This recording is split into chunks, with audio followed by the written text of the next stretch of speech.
Mother Teresa सेवा देती थी, इसलिए उन्हें भारत रत्न भी दिया गया और नोबेल पुरस्कार भी मिला। और क्यों मिला? देखो उस महिला में कितनी बड़ी शक्ति थी, मातृ शक्ति के रूप में, और उनके ममता की शक्ति को देखो कितनी बड़ी उनमें सहनशीलता थी, वो समझो। तो जब वो मिशनरी की काम कर रही थी तो चंदा होता है, तो चंदा मांगने के लिए कलकत्ता के सबसे बड़े सेठ के यहाँ वो गई थी। तो सेठ में एक अपनी अंदर की एक बीमारी थी उसको कि क्रिश्चियन धर्म से उसको नफरत था। वो क्रिश्चियन धर्म को सुनकर ही नफरत करता था वो सेठ। अब बहुत बड़ा सेठ था कलकत्ता का।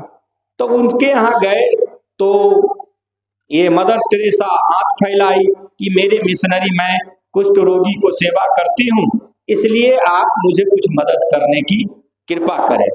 तो वो इतना नफरत में भरा हुआ था, गुस्सा में भरा हुआ था, तो हाथ जैसे ही वो फैलाई थी ऐसे करके, तो उसी हाथ पर वो सेठ ने वो मुंह से लार्वा थूक निकाला और मदर टेरेसा के हाथों में क्या कर दिया? दे दिया। मदर टेरेसा हंसते हुए बोली कि ये तो मदर टेरेसा के लिए है, और मदर टेरेसा से आप नफरत करते हैं तो उसके लिए है।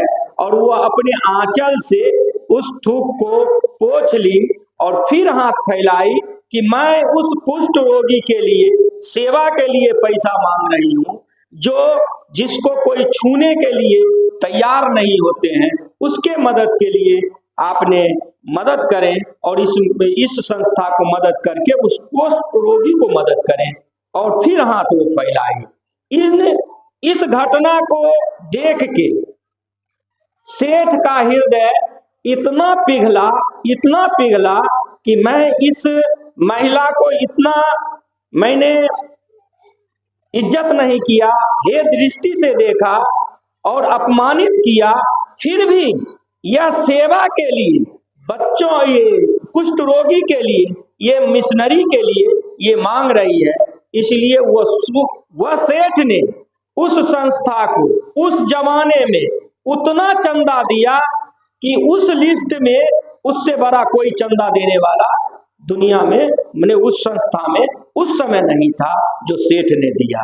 इसलिए तुम अपने कर्म से लोगों को तुरंत, जो तुम्हारे अंदर नफरत है उसको तुम प्यार में बदल सकते हो।